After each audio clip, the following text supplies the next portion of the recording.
Right now, however, we're going to be looking at U.S.-China relations in the age of Trump. We are led in this endeavor, of course, by Kaiser Kuo, who is quite literally a rock star, and who is the host, and you already heard a lot about the Sinica podcast. I'm a big fan of the show. I learn from it every week, and I would encourage you to take advantage of it. Joining Kaiser on the panel are Professor Susan Shirk and Professor Stan Rosen, and he's going to introduce them as part of the program. So I won't say too much about them except to highlight a couple of important things. Number one, Susan Shirk is one of the most influential both scholars but also public intellectuals on this. She's served in government, she's done a lot, and has recently helped to produce this task force report that will be part of the discussion.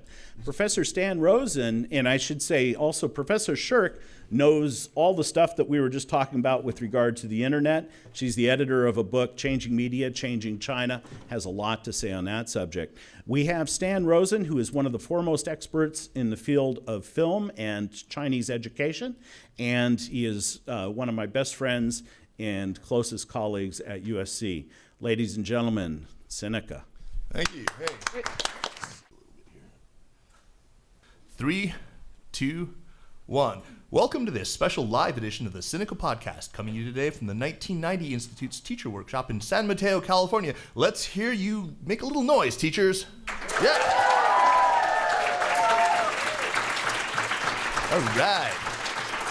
All right.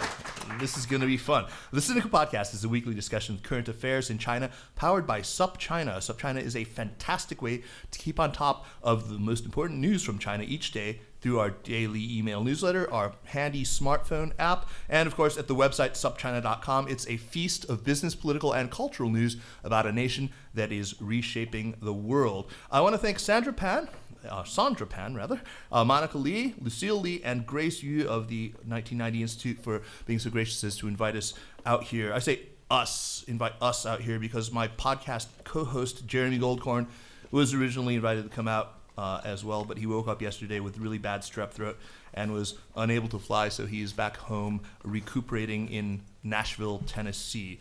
He is no doubt very upset that he couldn't join me today because today's conversation features two of the true greats of American scholarship on China.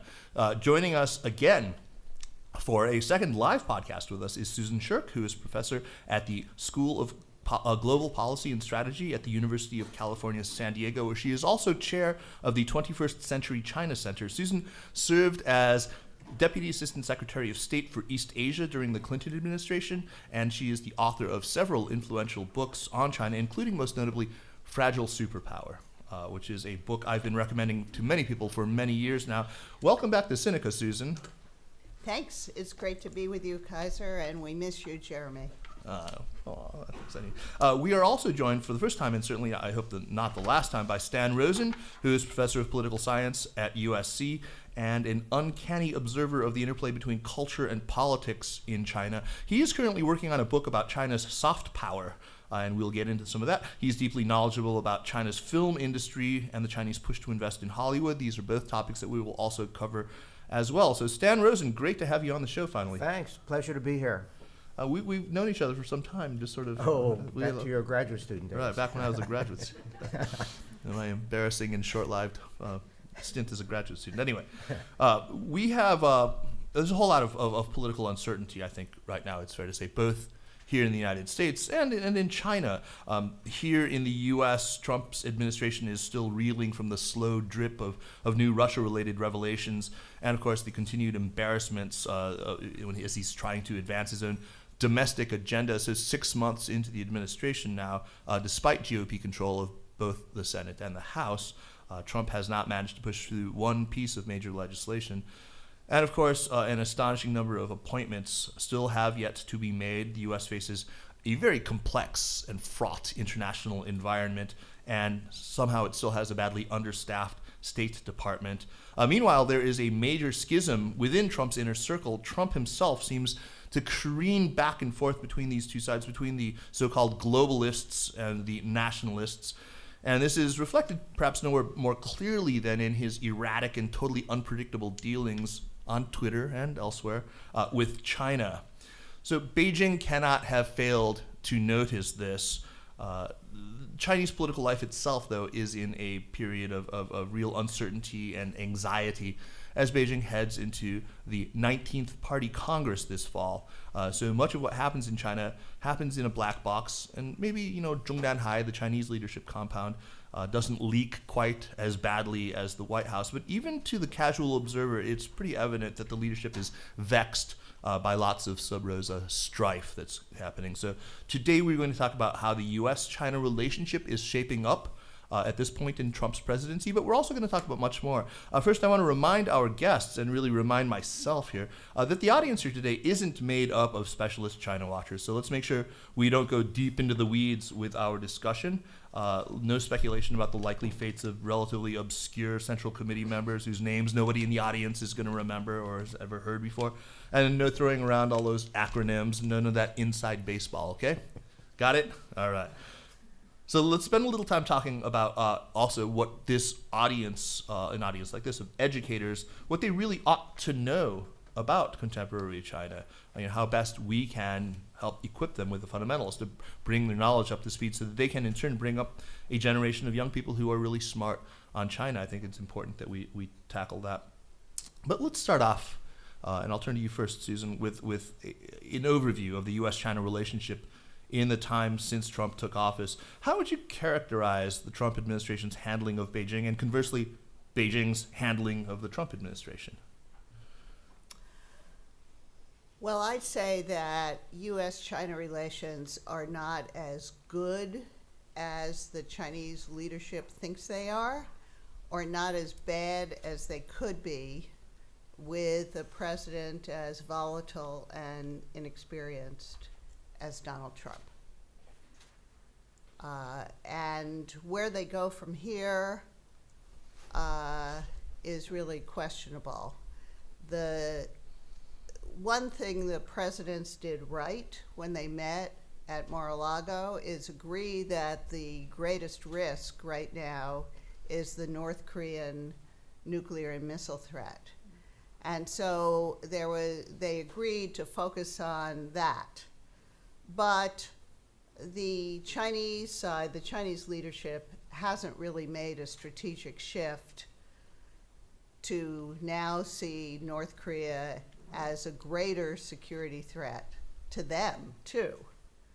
And so their response is still pretty half-hearted. It's just limited to the current Security Council sanctions.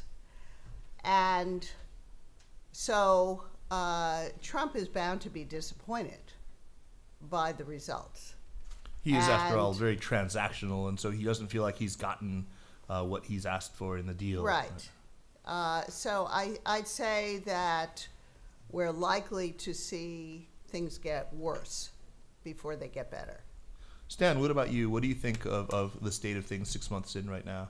Well, I certainly would agree with everything Susan has said.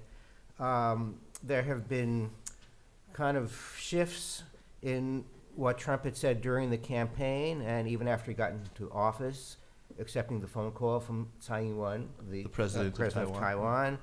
At which point China has made comments at various times that Donald Trump is as ignorant as a child, to use one of the quotes.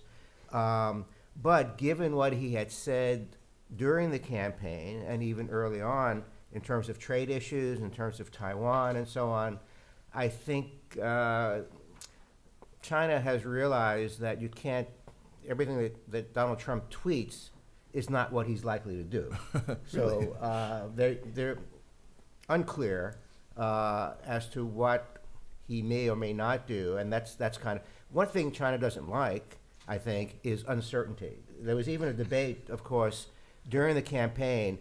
Some Chinese experts in China said they prefer Trump because we all hate Hillary Clinton. Other China experts within China, and talking about the United States, said, on the other hand, what China fears most is uncertainty in the relationship. They Better wanna the devil you know, right? Yeah, they Right. want to control everything. They certainly do it domestically, and they want to control the international environment as China continues to rise, and we have the 19th Party Congress coming up. So the thing they fear even more than Hillary Clinton is uncertainty. So, Susan, I feel like the consensus, at least among most of the people who watch Chinese foreign policy, who I know, was that Xi Jinping had rather deftly handled Trump, at least initially, at least into toward the end of April after Mar-a-Lago. When did you sense that this was starting to shift? I mean, you now think you now believe you've just said that Xi probably overestimates his effectiveness so far in dealing with Trump. Yeah, well, I think President Xi Jinping got a lot of credit domestically in China for psyching out Donald Trump very effectively, playing him very effectively. I could go through all the things he did to play to Trump's personality. Yeah, no, I mean, I think And, it'd be useful to talk about some of those. Okay, What well, has he the done? first thing he did was to order the censoring of all criticism of Donald Trump in the media, because he knows that Trump tends to get provoked by media. Really? So, I had not heard. so that was the first thing he did. Second thing is to, I don't know if it was the second thing, but one of the things he did was to design this 100-day discussion of economic issues, because he knows that our president likes to be able to declare quick victories. So they made that decision to do this 100-day trade and investment agenda, and then basically gave up things that had already been agreed to, mostly things that were not terribly costly to China.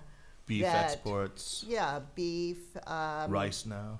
Some auto things, Some auto, right. which will help China once it sells autos in the United States. So that was in their own interests, and then thought this would be a great thing to do. We can talk a little bit about this last trade discussion, which did not go so well because the U.S. side played it very poorly. The other thing is meet in Mar-a-Lago, where Donald Trump loves to entertain. He's so comfortable there, and they knew that that would be really a great it would make our president feel very comfortable there. And then, I gather that in the discussions about North Korea and other things, he taught Donald Trump all there is to know about the China-North Korea relationship in about 10 minutes, and Donald Trump tweeted his great appreciation for realizing how much more complicated it was than he had imagined. So anyway, he played it really well. But once the North Korea issue is no longer a focal point, I think that things will deteriorate, as we saw in these trade talks, where the United States pushed this trade deficit agenda focused on steel, heavy industry, which is one that Peter Navarro and other of trade fundamentalists kind of are pushing within the administration. But China just said, no, we're not going to accept some hard export restraints on steel. And of course, there are many in the United States who don't agree with this either, because steel is an old industry in America. We have a lot of trade issues that I think are much more important for jobs, for our competitiveness and our innovation, related to the new industries in America. And yet the Trump administration just didn't even really raise those issues. So I'd say this is poor judgment and incompetence on the part of the administration, and it's now left a attitude in the top reaches of China that there is a lot of uncertainty about what Trump will do in any given moment. Part of that uncertainty seems to be generated by the fact that Trump is pulled in two very different directions by apparently these two factions that I mentioned within the inner circle of the leadership. One of them is probably best represented by Steve Bannon, the sort of nationalist America First crowd. I see Susan shaking her head in what I take to be disgust. No. I just think it's more complicated. It is. But let's unpack that a little bit. The other perhaps is the adults in the room, as they like to say, Tillerson perhaps, but also Mattis and McMaster, although he may not be in favor anymore. Even Jared Kushner, hardly an adult, but somebody who's in the sort of globalist faction. Now, is that too simple? Is that the way that Beijing understands it? Is that too simple? I don't know how Beijing understands it, but I think there are some inexperienced people like Jared Kushner who have a lot of influence and led to a overly deferential, soft treatment of China at a moment when the U.S. actually had tremendous amount of leverage. I mean, my main objection to the approach of the administration is that they haven't really been strategic in focusing on the very real concerns we have about lack of reciprocity in our economic relationship, about some very important security issues, not just North Korea, but led by North Korea, and it just gave up a lot of good opportunities. Yeah. Tillerson now, Susan Thornton is a highly respected. Let's ID her really quickly. She I'm was a sorry. guest on our show, but Susan Thornton is the acting Assistant Secretary of State for East Asia and Pacific. She is a career diplomat, very highly regarded, but Yes. now it does not look like Trump wants to confirm her as the actual Assistant Secretary of State for East Asia. Right. So, I mean, it's one thing to say people who signed a petition criticizing me in the campaign are not eligible for top jobs in the administration.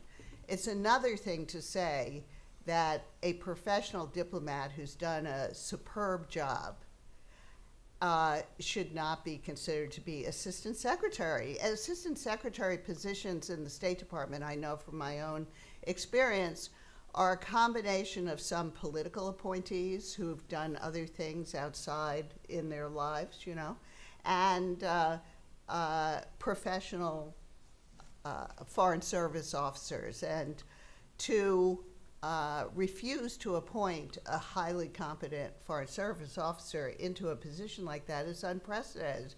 Her predecessor was a foreign service officer. That's right. So it just shows that really this administration, sad to say, is kind of an insurgency coming into Washington, trying to take over the reins of power and destroy the professionals within government.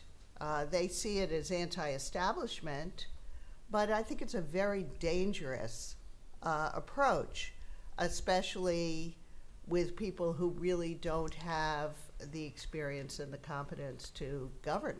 Stan, is there anything that the Trump administration has gotten right so far when it comes to China? Well, before I answer that, let me just follow up with what Susan Sure, said, absolutely. if I can, because in terms of China, China's very opaque. We don't really know what they're thinking in terms of the leadership. But I think, speculating based on the knowledge we have, it seems that they have figured out, or think they have figured out, that Donald Trump cares most about personal relationships. He likes to talk about his close tie, even when they aren't close ties to other leaders, how he can make a deal with anyone. He even talked about that in terms of North Korea at one point with Kim Jong-un. He emphasizes personal loyalty. He, as Hillary Clinton said during the campaign, when she said the one thing good about Donald Trump was his family and the way he treats his family. And China has picked that up, so they cultivate Jared Kushner, Ivanka Trump, and you can see a lot of ways they've done that with Emoluments. monuments and basically detaining labor organizers in factories where Ivanka Trump Ivanka Trump. Right. Are we was all aware invested- of this story? That's a very interesting one. Ivanka Trump manufactures some of her clothing in China. Labor activists were investigating whether she was violating, that company, the manufacturer, was in violation of Chinese labor laws.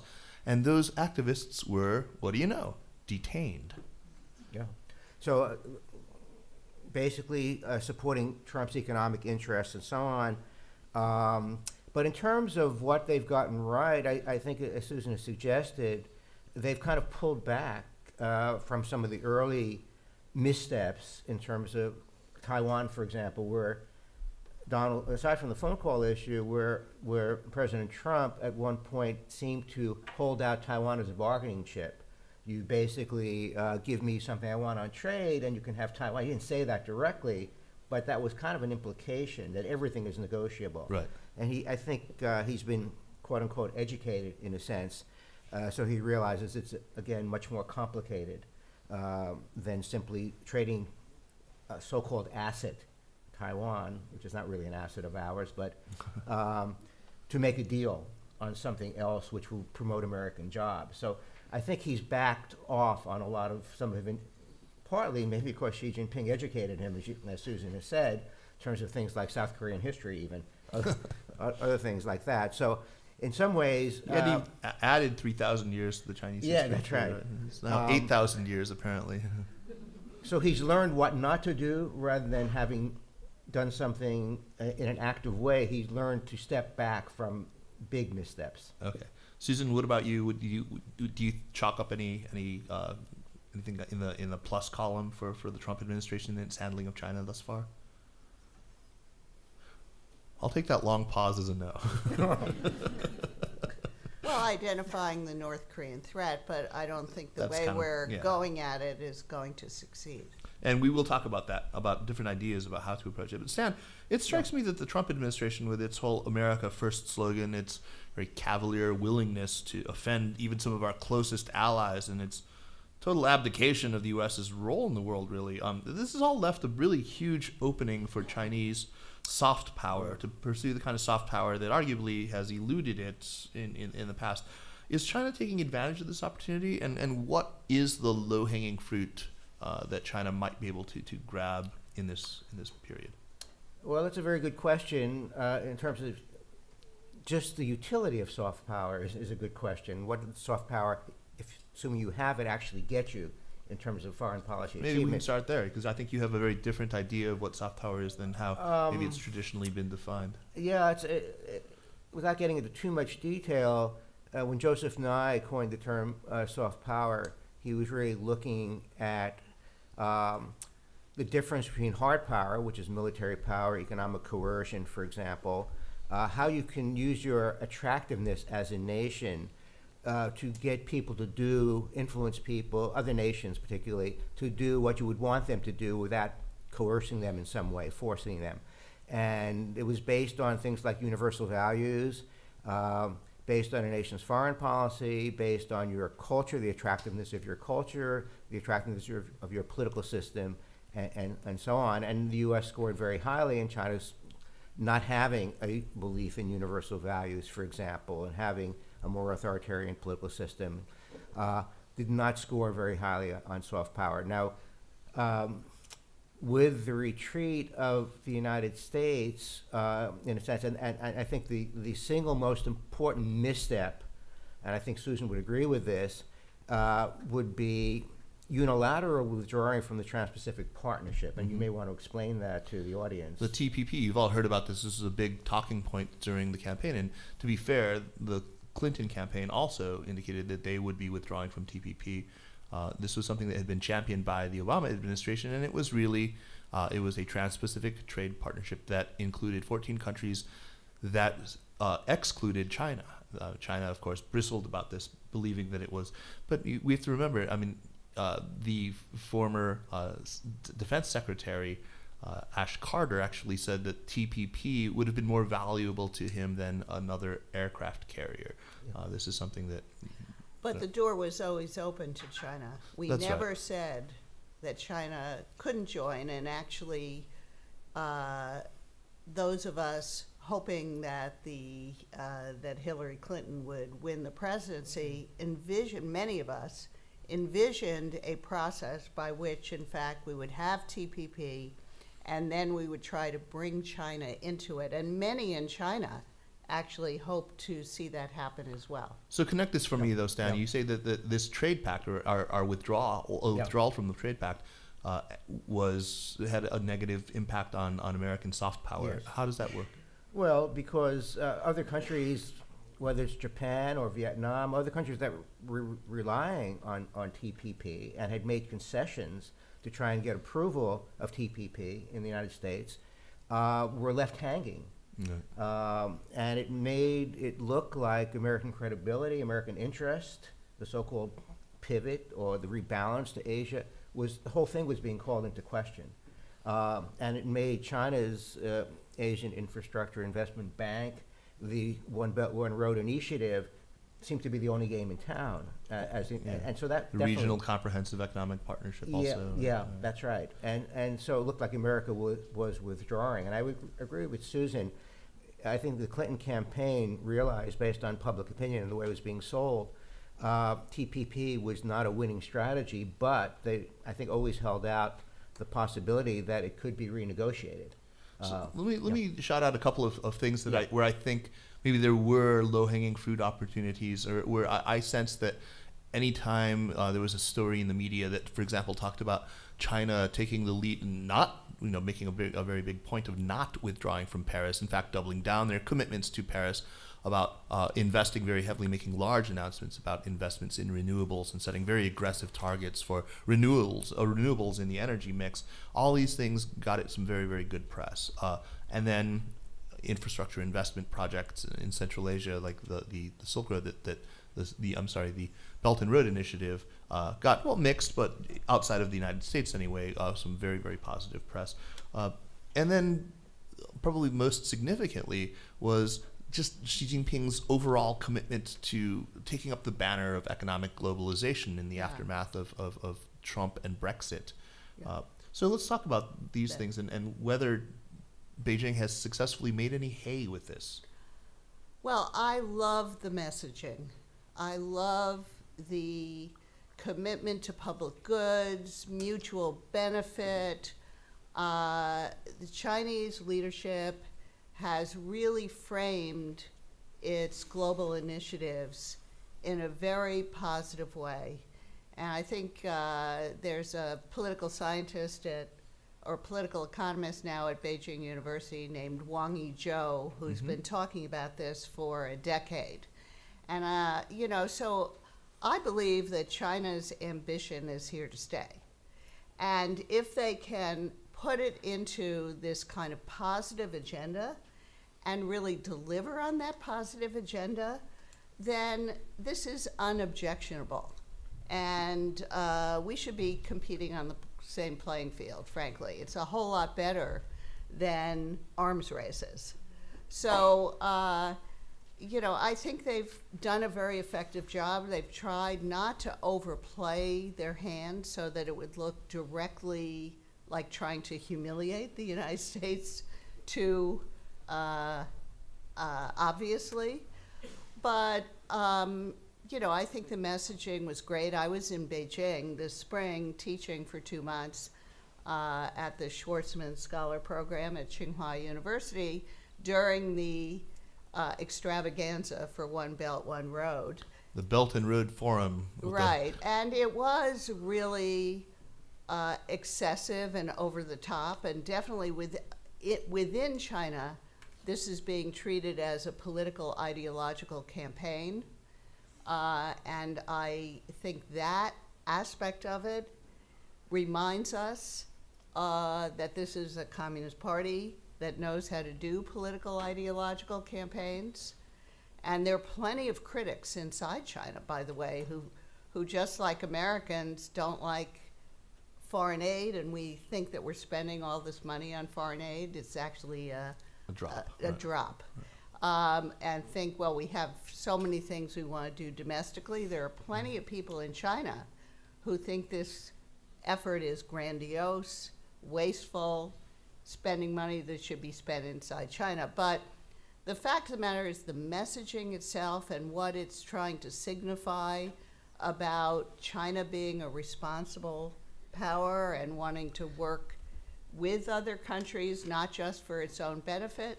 If they can deliver on it by actions at the World Trade Organization, by what they actually do with the recipients of these construction projects, and then the big question mark is if at the same time they're becoming more repressive at home, does it matter? Right.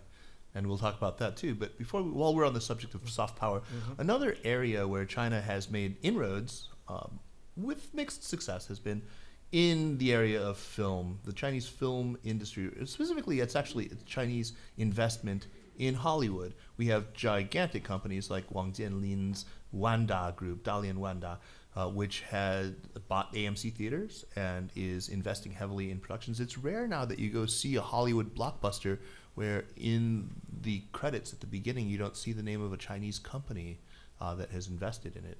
Legendary, all sorts of other groups. Now, what's your sense of this as a strategy, and to what extent are Chinese companies meeting with kind of pushback from the United States, either from Congress or from sort of the civil society in America at large? Very good question. Wang Jianlin and Wanda is a very special case, especially in terms of pushback, because he's facing pushback within China as well as in the United States. It was I wrote a piece about him earlier in the year about what he says in China, what he says outside China, completely different. Inside China, he's calling for less regulation of his company. He's saying, I'm the only one who can carry the torch for soft power for China. State-owned enterprises can't do it. The government can't do it. When he goes outside, he talks about American jobs. He's creating all these American jobs.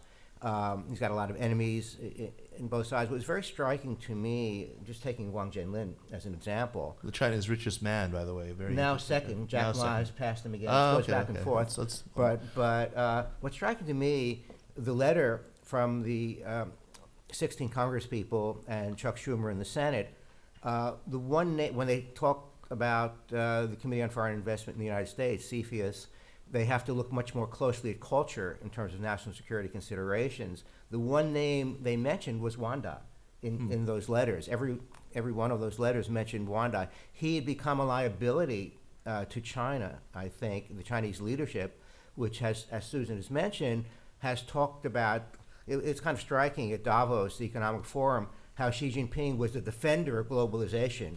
China is extremely protectionist, but it made it seem like they were the defender of globalization. So what Wang Jianlin, unlike Jack Ma, for example, at Alibaba, what Wang Jianlin has been doing is becoming the poster boy for an aggressive, assertive China. When he talked about Disney, the Disney tiger moving into Shanghai, facing a pack of wolves with all of the Wanda theme parks, which have now been sold, of course. Right. He was calling attention to aggressive China, not a peaceful rise of China. So that he had to be disciplined domestically, in addition to all his over-leveraging of loans and so on. So his days in Hollywood are over, or at least he himself has admitted his investments are now going to be within China. I see. So that's an extreme case, but that's the one case where he had political problems as well as economic problems. Now, Jack Ma has been much more quiet. He speaks English fluently. He has a lot of connections in the United States and in Hollywood. He has gone about his messaging in a much quieter way and much more successful. But I think we'll continue to see a lot of investment, Chinese investment in Hollywood. But what China really would like to see would be Chinese films succeeding in the United States in the same way Hollywood films succeed in China. And related to soft power, one quick point on that, if I may, because it also relates to some of the negatives and why it's difficult for China to succeed in soft power. You can mention, you look at Liu Xiaobo, for example, and his death and his liver cancer and so on. Front page news, every newspaper has an editorial on it, big picture in The Economist. That really impinges, it does matter But if you look at the film industry, the head of publicity or propaganda for the Chinese Central Committee has said we're in a war with Hollywood. We have to defeat them domestically by taking 55-60% of the domestic market, but also succeed with them internationally and get the U.S. market in some way, the same way we allow Hollywood into China. But in the next sentence, he says, and of course, all our films have to have socialist core values. Well, if you have socialist core values in your films, you don't succeed either domestically or internationally. And that political requirement, political criterion, really hinders any soft power development. Absolutely. I've always said the first rule of soft power is don't talk about soft power. I have a T-shirt with that. Right. I think anyone in the audience who were talking, just playing on what Stan just said about Liu Xiaobo, the Chinese dissident who, of course, died shortly after being paroled on medical parole from a prison in Shenyang for fourth stage liver cancer. He is one of a number of, I think, of pieces of evidence that would be hard not for anyone who's been paying it, had half an eye open and looking at China, part of a real illiberal turn. I think it's not just domestically, it's not just the crackdowns on human rights lawyers, it's not just the strangling of the Chinese internet, it's not just these things, but it's also a more sort of aggressive posture in places like the South China Sea, where China has built up a number of artificial islands that are now militarized in some cases.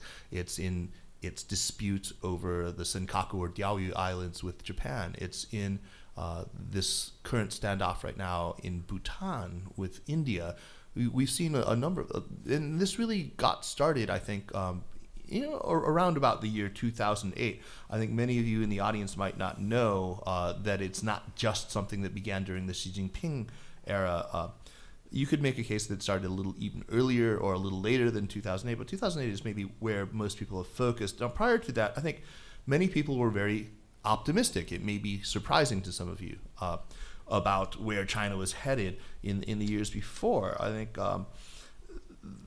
integration into the global economy, the deepening engagement between China and the United States at a cultural level, a lot of these things had produced, I think, what many of us as Americans would see as very good results in an expanded civil society, more NGOs being more active, including foreign-funded non-governmental organizations, in expanding public sphere, where the conversation was quite freewheeling, especially online on the then burgeoning social media, a lot of loosening of cultural strictures, blossoming of a lot of media outlets. What happened? This is, I think, something that for people in the audience here, this is something you really need to understand modern China today. What happened to send China onto this current illiberal path? Will it last? Is this a blip? Is this another 3 steps forward, 2 steps back? So I've talked about this before with Susan. Maybe you should start. And again, cautioning you not to go too much into the weeds, but to help our audience to understand why you think this happened. Well, I think it's an extremely important question, and for social scientists, academics, it's a big intellectual puzzle. I mean, it may seem obvious. People would say, oh, well, it's the global financial crisis. What changed in 2008? What changed is that we had a global financial crisis. It was caused by the failures of the American financial regulation system. So it was our systems that failed. And it triggered this, panic and crisis, liquidity crises all over the world because our financial system is now so integrated. China's financial system was not so integrated. It was not hit as hard, and it recovered faster than anybody. Big stimulus, right? Thanks to a massive government stimulus, just investment, pouring investment through banks, through state-owned enterprises, government, into the economy. So as a result, people in China started seeing the U.S. as less capable, weaker, not as strong a nation, And their own country, there was this kind of triumphalism. Okay, now China has really reached the point where no more Mr. Nice Guy. We'd like a more assertive foreign policy. And so China's leaders also, and its political elite, also experience that. So I think that is really the main reason. And the U.S., talk about soft power, the respect for America, American system went down. And that's true in America, too. We had a real crisis of confidence in our own system. And nowadays, I think that's even more acute. So I think that's the main reason.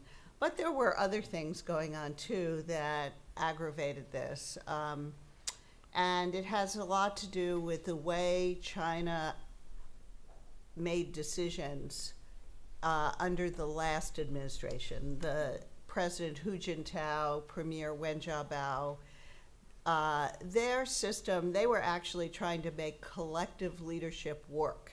They were trying to improve governance, including responsiveness to the public, including a more civil service type system with more meritocratic selection of officials, less based on political loyalty and ideology. It was to try to modernize China's authoritarian governance. So I think they were serious about this. But the result was a weaker leadership and all these bureaucratic systems going off on their own. And that meant more corruption. And it also meant more overreaching in terms of foreign policy, especially with the maritime territorial disputes in the South China Sea, and more overreaching in terms of domestic security controls. So the repressiveness actually started around the time of the Olympics, before the global financial crisis, actually. So with the Tibet protests and Xinjiang protests. So Tibet was in March of 2008, right? And then right, and the growing role of the state in the economy, what you might call industrial policy, protectionism, building up indigenous innovation, that actually, for national security purposes and objectives, that begins in 2006. Right. So there are domestic factors, in my book, Fragile Superpower, I always try to look at how domestic politics drives Chinese foreign policy. So international factors like the global financial crisis are important, but those domestic factors were also important. Stan, what would you add to that? Well, I certainly would agree with the global financial crisis being a major factor, and it's kind of a process. It doesn't happen all at once. For example, looking at soft power, it really took off after 2011. Hu Jintao made a major speech in October 2011, which was published in Kushner, a leading magazine, ideological magazine, in January 2012, in which he talked about the need for intensive investment in this area because it's the Western media that is so powerful and determines what everybody in the world sees and believes. We have to have an impact. So that began really in 2011 to take off. But there was dissatisfaction, certainly by 2008, if not earlier, with the Hu One leadership being soft. And you could see that in the Chinese media because Vladimir Putin began to be praised, very openly praised. And as time went on, after 2008, even Global Times, other kind of nationalistic newspapers were saying, why is Putin the most powerful person in the world? They didn't say Xi Jinping, of course, by name. They said, we're stronger. China's stronger. Why are we basically, again, they didn't use this term, but we're walking like women with bound feet. We should be more powerful. We have to be more assertive. And Putin is incredibly popular in China. You have women writing in to magazines saying, he's the man I want to marry. Strong leadership. So there was a call for, after the drift, I think, of the Hu One years, call for a strong leader. And this goes back to previous studies I've done way back on neo-authoritarianism. where even the most liberal people, friends of mine like Dai Qing, were calling for a strongman in China. In those days, of course, it was a Zhao Ziyang, a leader that could break through the conservative bureaucratic opposition. But that desire for a strong leader is very powerful in China, and it particularly began developing during the drift of the Hu One years, where corruption was so obvious. And so all of this, I think, is part of that. It was kind of a process over time. So let's move now to the forthcoming party congress, and this is again an area where it would be very easy to get too much into the weeds. In October or November of this year, we're going to have the major party conclave. Typically, a new sort of up and coming leaders are anointed. Typically, in these sort of off year ones, so they're held every 5 years. In every 10 years, a new leader is actually anointed. But in that middle one, like we're having this year, they give a very clear idea of who is going to be coming up. This year looks to be very different. Can either of you explain why this party congress has so many people paying such close attention and trying to read the tea leaves? Well, I'll take that on because I'm really fascinated by Chinese leadership politics, especially during this era of reform in the post-Mao era, where Deng Xiaoping, who was China's leader starting in 1978-79, of the same generation as Mao Zedong, but he's the one who really opened up China to the world and initiated its economic reform. And he also initiated a kind of political reform in China to try to keep the Chinese Communist Party in power by institutionalizing its political competition, institutionalizing the system so that it was more predictable, so that leaders didn't just stay there until they died or were overthrown, and so that the leadership could remain cohesive. And so he put in age limit, retirement ages and term limits, but on the party side, on the Communist Party side, these were not written down. And but precedent under subsequent leaders, Jiang Zemin, Hu Jintao, and now Xi Jinping, have created certain norms and expectations for how this is going to play out. And as you point out, this is China's midterm. And what should happen now is that there should be one or two younger leaders who go up to the top in the Politburo Standing Committee, who are clearly anointed to be Xi Jinping and Li Keqiang's successors. And it looks like that may not happen. If it doesn't happen, then there'll be tremendous uncertainty for the next 5 years, unbounded competition, and worries that Xi Jinping is trying to turn himself into a leader like Mao Zedong, who remained for more than 2 terms. Now, again, this is not written down. The term limits are not written down, but expectations and norms are pretty clear. Are you reasonably sure that this is something that will happen, or is it to you still something very much up in the air? Well, oh, you want to answer No, that? go. I mean, I think up until a few weeks ago, I thought that if I'm Xi Jinping, I'm going to have a normal succession now. Because even if 5 years from now I want to change things, why signal 5 years ahead and make people so suspicious of you and therefore create a backlash among the other members of the party elite?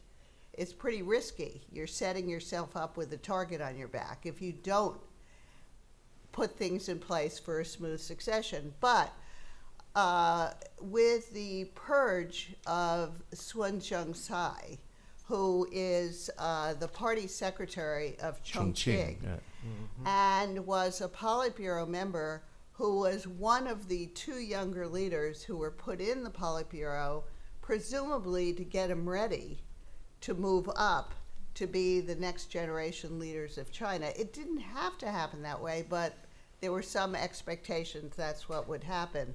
The fact that he has now been purged, meaning he's been picked up by the Party Discipline Commission, charged with corruption, this is very unusual. It's the first sitting Politburo member who's been targeted this way. So it creates some uncertainty about whether or not Xi Jinping intends to have a normal transition here, a normal succession in midterm, or is going to try to set himself up as a strongman dictator, really, for the future. That's an awful lot at stake. There's a lot more to talk about with regard to that, but I do want to move to the topic of North Korea, if that's okay. That's right. No, No, I Stan, was did going you to add wanna- one. Yeah, I wanna please, hear go ahead. what- Go ahead. yeah. I want to hear what you have to say. Only that it looks like, as Susan suggested, the 19th Party Congress is becoming more predictable, and it's the next one, 2022, that people are going to be watching closely whether she is staying on. Is there anybody in the wings? Because what we're saying with the Sun Zhongcai situation in Chongqing, it seems very clear what's appearing in the press now. It's not corruption. Right. It's because he couldn't clean up, supposedly couldn't clean up Chongqing.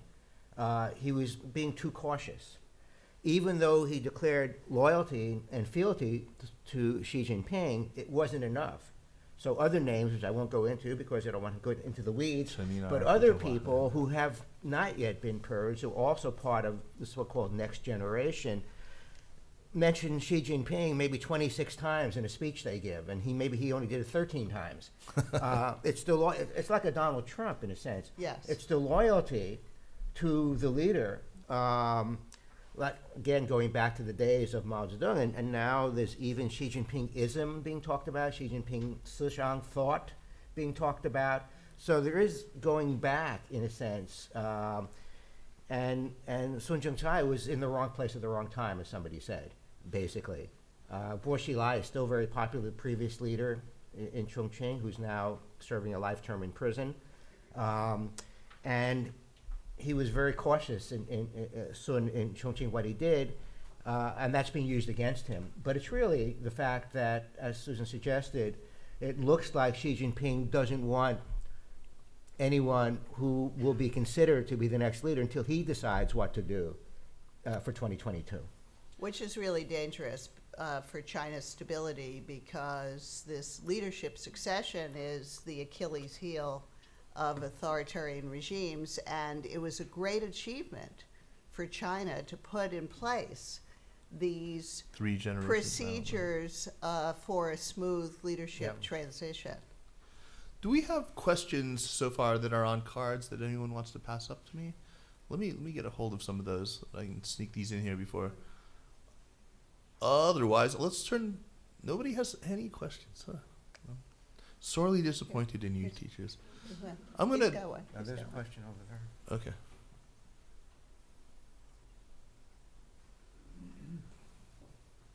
Don't worry, we can edit out all this blank space.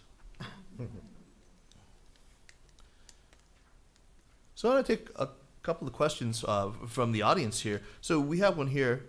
How will Trump's rhetoric toward immigrants and China affect Chinese Americans, particularly young Chinese Americans, political activism and or support for other people of color, and dispel the concept of the model minority? Maybe this isn't really I like this question. Let's do this. Let me handle this one after, because I think it's not really so directly related to China. It's a very Chinese American one. Another question. Here's a question from the floor. What do you think American journalists covering China can teach American journalists covering Trump? That's interesting. They both have to endure these, these press conferences where no information is forthcoming, and stonewalling, and they're both dealing with these sort of increasingly authoritarian regimes that hate the Western press. So, anyone you want to take a crack at that? Donald Trump likes to talk about fake news. China edits out, censors all the quote-unquote fake news from their point of view. So there's some parallel, I think, there, in the sense that Trump only entertains those kinds of questions from journalists that serve his own agenda. And the Chinese, of course, do the same kind of thing. So I'm not sure that American journalists need to be educated by the journalists working in China, because they're already learning from Trump how China operates. It's the other way around, right? Covering the White House is good preparation now for going well put. Time has gotten away from us. There is one thing that I do want to ask the both of you. We'll have to skip this conversation on North Korea, and maybe we'll save it for next time. But Stan, I think there's something that many teachers would like to have in their back pocket is a nice, compelling way to articulate to their students why it's so vitally important that young Americans get exposure to China, that this country on the other side of the world. Let's think about this for a second. What are some good ways that we can just sort of sell the idea of the importance of studying China? Well, if you all you have to do is read the newspapers every day, or see that The Economist a few years ago, for the first time, added China as a separate section to The Economist magazine. It hadn't been done since 1942, when the U.S. had been added as a separate section. China is no longer part of the Asia section. So I think it's being recognized, and I think teachers generally understand that. Part of the problem, and I don't know enough about, I've taken maybe 13 Fulbright delegations of high school teachers to China for the National Committee on U.S.-China Relations, so I've gotten to know a little bit about the curriculum and what teachers are teaching, but it's still, based on my lectures to high schools in different parts of the country, it still seems to be very, very Europe-centric when it comes to history, studying history and so on. But we now talk about not the G20, but the G2, China and the United States. A new type of great power relationship is what the Chinese have been pushing for a number of years. Given Chinese investments here in the United States, not just Hollywood, but in other industries as well, and given the important, people made a joke when Donald Trump was running. They put together these clips where he said China, China, China. You may have seen that on YouTube. China, China, China, China. China, China. China. So I think the message is actually getting across about the importance of China. So I mean, we've both potentially, we've all taught undergraduates before. I know that I certainly have.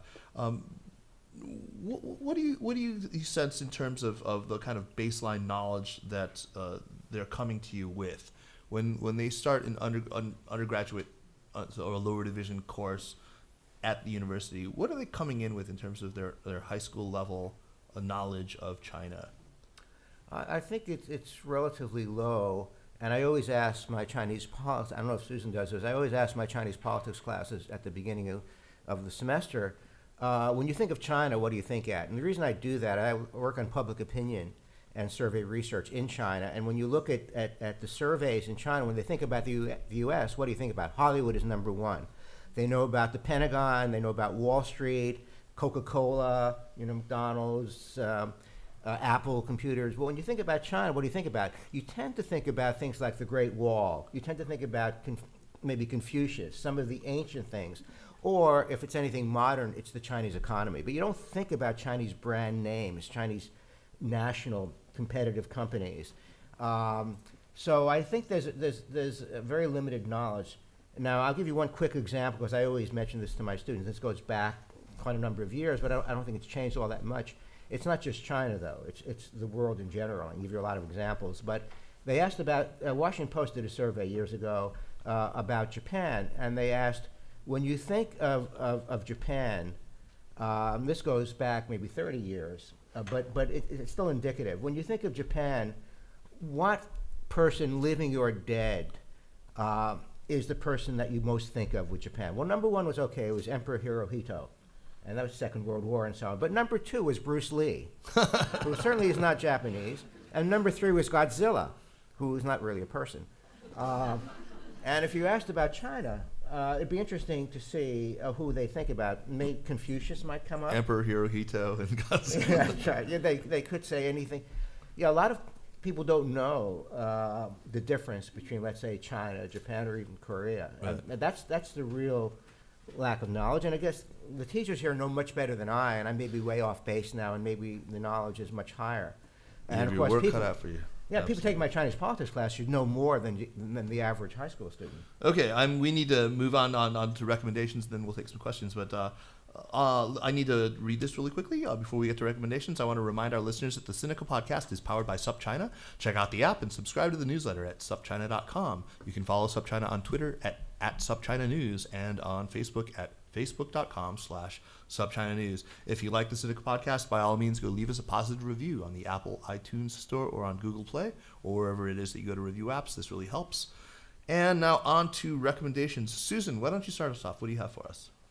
Well, first of all, check out the UC San Diego 21st Century China Center site, where we have a lot of interesting blog posts, and you can learn more about us at china.ucsd.edu. Little promotion for our great China Center. But a book that I'm reading right now is Julian Barnes's book, The Noise of Time, written from the standpoint of Russian composer Dmitri Shostakovich. Wow.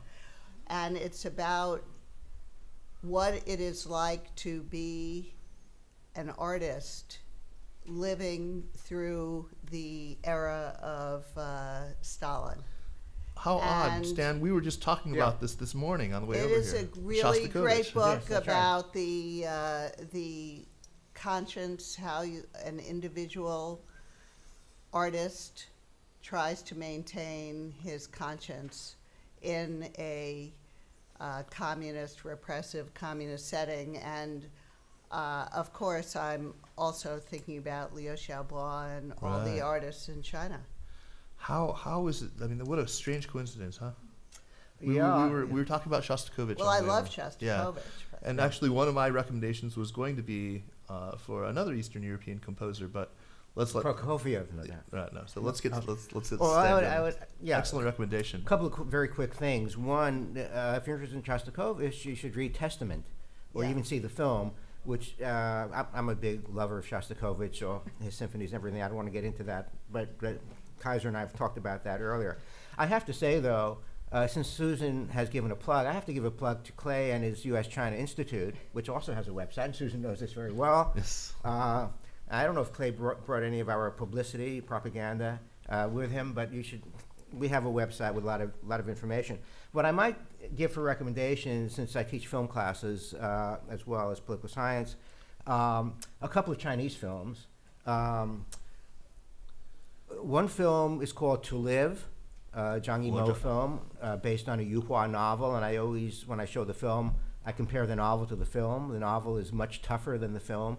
It's been toned down a bit. It's still a great film from 1994. A Touch of Sin, the Jia Zhangke Excellent. film, which is very harsh, of course, banned in China, but tells you a lot about real cases, 4 cases in Chinese society, which were reported on the internet. And 2 other films which are kind of comedies, but because they were so successful in China and don't really travel abroad, I would mention The Mermaid, Stephen Chow's film, which made $526 million in China, by far, a couple $100 million almost, the most popular film ever marketed in China, more than any Hollywood film. The Mermaid, played in the U.S., made $3 million, and Lost in Thailand, which is like The Hangover without all the raunchiness. You take a film like Tiny Times, which is like Sex and the City without the sex. You can see why Chinese films don't travel abroad, because we have the same kind of things here, but a little more edgy. But I would recommend a number of films. I'll be happy to talk to anybody afterwards in terms of recommendations or send you my syllabus for my Chinese film class if you're interested. Well, great. Okay, for my recommendation, those were very good recommendations and some excellent films. I was going to recommend the Czech composer Antonín Dvořák, who's been an obsession of mine recently, especially the 7th and 8th symphonies. You're probably familiar with the 9th, The New World, but let me give a more germane recommendation. The excellent Chinafornia newsletter by our good friend Matt Sheehan, who you heard from this morning. I think more than anyone else, he is chronicling the relationship at the state level to China, whether it's Silicon Valley in its technology, Hollywood in its films, or Napa and its wines. Matt's newsletter is a great roundup of this stuff. You can subscribe to it. It's free and very relevant, I think, to your lives. Stan Rosen, Susan Shirk, thank you both so much for coming to join us. Let's hear a good round of applause for these two.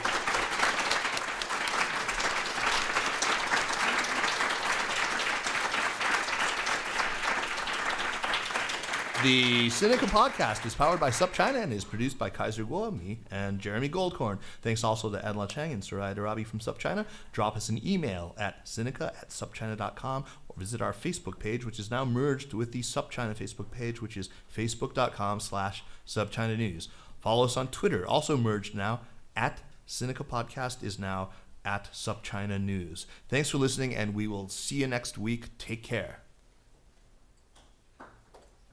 Okay.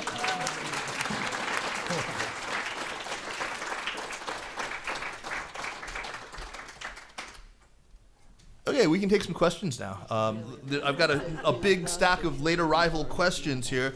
Let's just try to work through some of these that I think are really relevant. There was one about Chinese Americans, and let me see. I mean, as a Chinese American, maybe I can speak to that one very quickly. Better than I can. Ooh, where was that? Somebody want to repeat what they said? How will Trump's rhetoric? So I think it's really interesting. I think one phenomenon that you might not have noticed as much on the West Coast as you might have in other parts of the country is this phenomenon of a lot of recent Chinese immigrants who have actually supported Trump and are over issues like affirmative action. It's, to me, deeply horrifying, and it's something I have difficulty bending my mind around. Let me give you an example. In the immediate aftermath of the election, what was going around on Chinese social media, on Weibo that you heard so much, or Weixin that you heard so much about, WeChat, was the idea that violence that was happening was directed against Asian Americans by Hillary voters who were angry because Chinese Americans had thrown the election in favor of Donald Trump. They really believed this, and they actually, the consulate here in San Francisco issued a warning to that effect, suggesting that if you're Chinese, you stay away from these rallies because they're going to turn against you, which is just the most patently ludicrous thing. I called the consulate, kept on calling them until I got through, and yelled down the phone at them until they finally took this warning off. But it was just ridiculous. I mean, this is what's happening right now. I think there are a lot of Chinese Americans who were supporters of Trump who still refuse to change their minds, even in the face of a lot of hate crime against Asian Americans, in the wake in so many people being told, go back to your country, who just are not with it right now. I've come to the conclusion that really Chinese immigrant Trump supporters reflect more about China than they do about the United States. They come from a country where an ethos of brutal pragmatism has taken hold, where it's look out for number one, everyone else is out to screw you, so screw them first, and where there is an embrace of this crass materialism and an absence of any kind of altruism is for suckers, basically. So you want to, I think this says an awful lot about the morality or the lack thereof in China in the last 20 years. Would you guys agree with that assessment? No comment. Yeah. I mean, Greed is good, right? Yeah, greed is good, apparently. All right, let's see. no, I agree that there is a kind of moral vacuum in China in the post-Mao era.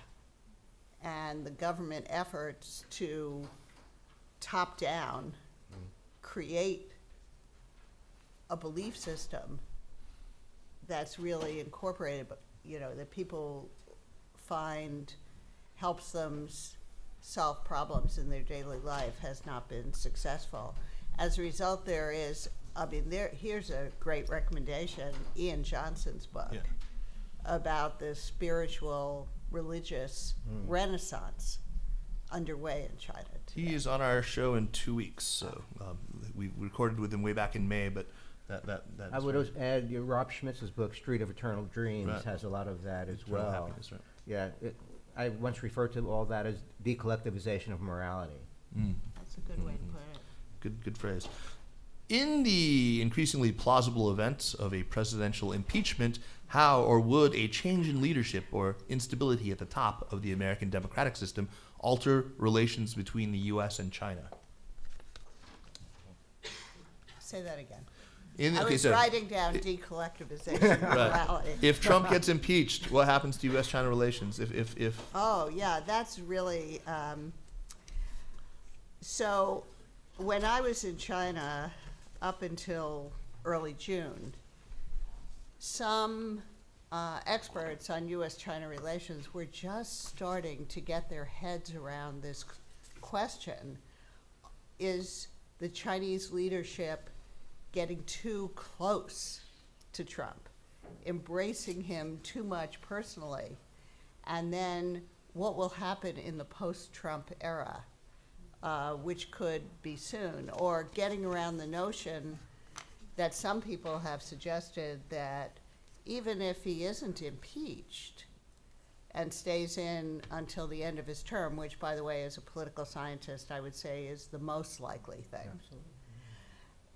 He's kind of a lame duck already, meaning not effective at getting things done.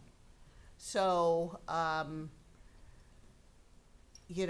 that creates the kind of uncertainty that the Chinese government is pretty uncomfortable with. I would only add that people have underestimated Donald Trump throughout the entire. Yeah. I was one of the, I can't say one of the few, but certainly people were surprised when I predicted a Trump victory much earlier on than most. When I saw how Ted Cruz was hanging on his coattails for so long, and how the dissatisfaction with both political parties and the other likely candidates was so strong throughout the country. So I don't see Donald Trump getting impeached. And of course you have Mike Pence in the wings, who's not any better as far as I can see. Here's a really good question for you. Speaking of that, we talked about how Trump's foreign service isn't well staffed. The appointments that he's made have been political. If he had tapped either of you as prominent academics, as a former diplomat, to serve in his foreign service, if Tillerson had approached either of you, would you take the job?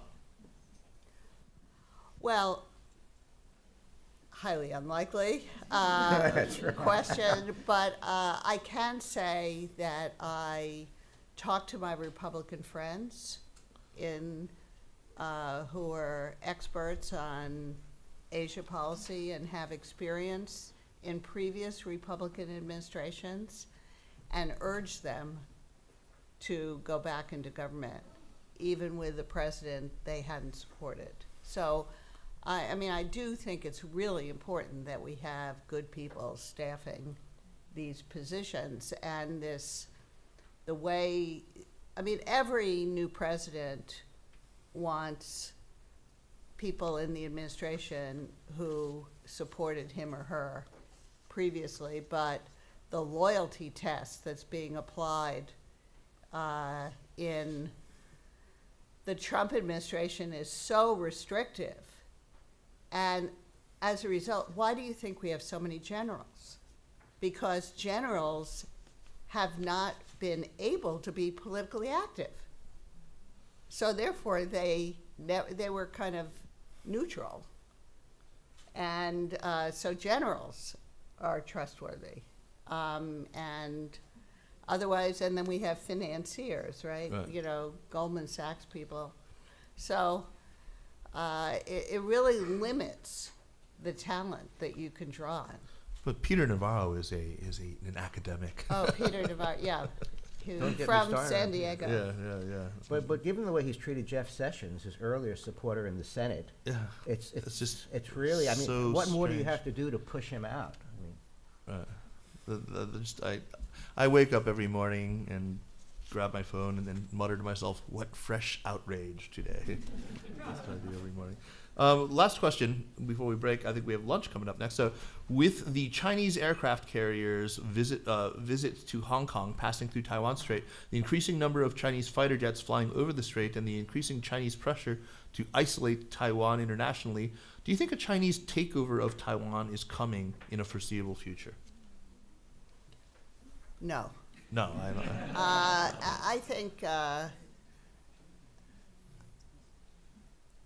actually things could be a lot worse than they are now in mainland Taiwan relations, and I don't see any signs that Xi Jinping's ambition extends to a military invasion of Taiwan.